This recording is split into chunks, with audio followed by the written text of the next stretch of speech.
Hi Bernardine. Hi Bernardine. Hi Bernardine. What do you think the future looks like for Black women? Hi everyone, I'm Bernardine Evaristo, author of Girl, Woman, Other and winner of the Booker Prize 2019. I'm here today because I've guest edited Sunday Times Style and I'm going to answer some questions. Given everything that's been going on in America and around the rest of the world, what's the one change you would most like to see? Naomi Campbell, you are a living legend.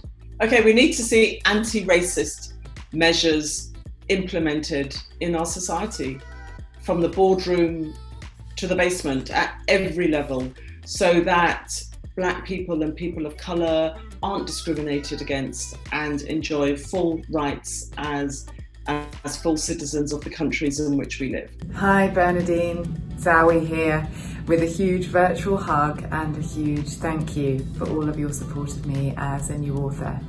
It really has meant the world, so thank you.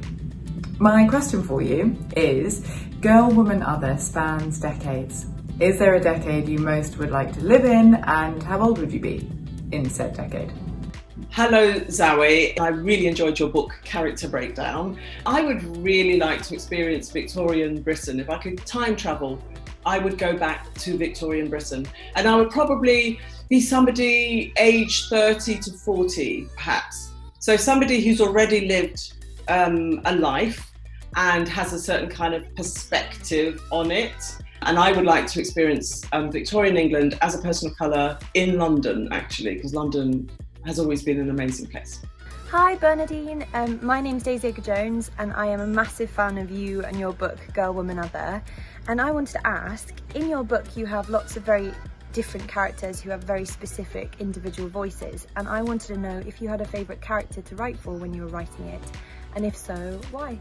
Daisy Edgar-Jones, and this is a bit surreal. I watched Normal People and I thought you were absolutely fantastic in it. Favourite characters? I come from a family of 8 children. I'm kind of like the most well known in the family, and people often say to my mother, "Oh, you must be very proud of Bernardine," and my mum says, "I'm proud of all my children." And that's a bit how I feel about the novel, in that I am proud of all of them and I kind of love all of them, even though some are more flawed than others. But that said, one of the things I love about Yaz is that she's full of herself. And I really don't mean that in a pejorative way.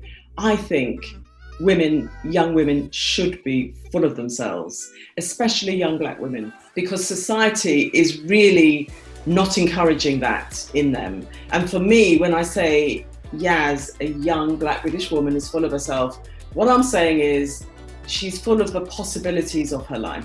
Hi Bernardine, it's Aboah here. I am an enormous fan of your work, and I can't thank you enough for writing a book that felt very much for myself and for many other girls and women like me. So my question is, in many of the stories we see the idea of defining moments in a person's life. For Carol, for example, it's her sexual assault that she suffers as a child. For Dominique, it's her relationship with Nzinga. How do these defining moments influence the characters' transitions into womanhood? Are there any defining moments in your life that you believe are crucial to who you are today? Mad love. Great to talk to you, Adwoa. I really admire your activism and the way in which you're empowering young girls. You are using your platform for the greater good, and that is phenomenal. Mad love back to you. I think everything we go through in life helps shape who we become as women. And, you know, Dominique is in a really toxic relationship with another woman, and that is something that does define her life, because she leaves that relationship after a few years and she never looks back. The same with Carol. Carol, as you say, as a child, undergoes this appalling incident, and then it kind of haunts her, but it also kind of fortifies her. So she goes out into the world and becomes this formidable, powerful woman who is succeeding in the corporate world. And it's not really because of the sexual assault, but the sexual assault did change her attitude to making something of her life. I did have a defining moment in my life, actually, and it was a really toxic relationship with an older person who was 20 years older than me. I was in my 20s and I lost myself for a very long time and almost became mute in that relationship. Not literally, but certainly metaphorically. But after I came out of that relationship, by the time I hit my 30s, I was unstoppable. And the person you see before you today is somebody who survived that and actually values it, because it has been something that galvanized me to get on with my life and to achieve the things that I wanted to achieve. Hi Bernardine, it's Kaia Gerber. I am such a big fan and I am so excited to be able to ask you this question. What does being a literary activist mean to you? Hi Kaia Gerber. Well, it's not very often that writers are asked questions like this from supermodels. A literary activist, for me, is somebody who uses their platform for the greater good. And for me, it's about seeing where, in particular, people of colour are not represented in literature and the arts, and doing something about it to make a difference. Hi Bernardine, it's Emma Roberts. I am such a huge fan of your writing, and my question for you is, if you had to pick 3 people to be quarantined with that you've never met, who would they be and why? Hello, Emma Roberts, Hollywood star. I would pick Michelle Obama, Oprah Winfrey, and Gloria Steinem, legendary feminist. I think they are all so powerful, so successful. They have such strong political lives. I mean, there may be a battle of the egos, I don't know. But even so, I think we'd have some great conversations. Hi Bernardine, this is Eleanor Tomlinson. I absolutely loved your book, Girl, Woman, Other. I thought it was so incredibly powerful. I've got so many questions I could ask you, but I've limited it down to 2. The first is, are any of the characters in the novel based on friends of yours?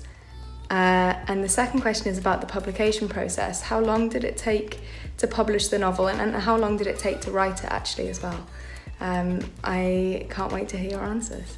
Hi Eleanor, I have also followed your career and congratulations on all of your success.